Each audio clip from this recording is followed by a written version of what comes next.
Es Norina. Sedap tak? Dia refreshing lah. Ada timun, ada pudina, ada biji selasih. Yang masam-masam tak sure apa.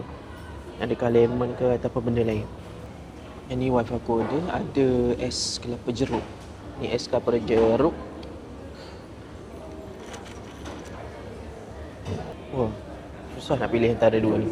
Yang ni pun sedap. Refreshing yang ni. Yang ni santai-santai. Nasi ayam bakar moncah.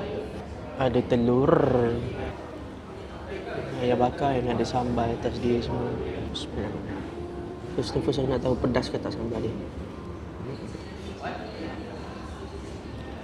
Oh dia masuk dulu, relax dulu, baru dia datang pedas tu.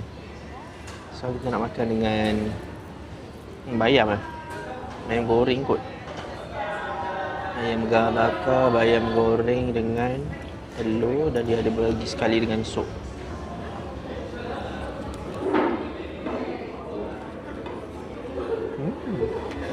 Wow.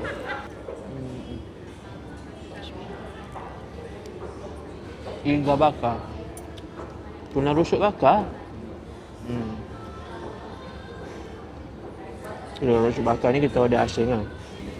Bakuan jagung. Sedap lah. Try gulai Minang jengkol. Jengkol. Ni kau jengkol tu? Ambil daun je, tak payah makan lagi. Oh, saya tak boleh makan ni?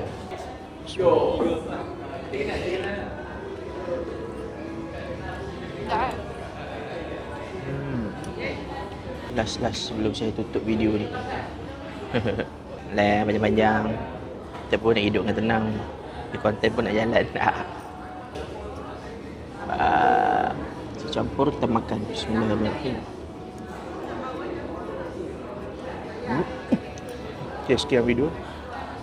Datang-datang kat sini. Siang malam Sheila Rusli. Ace Vlog In.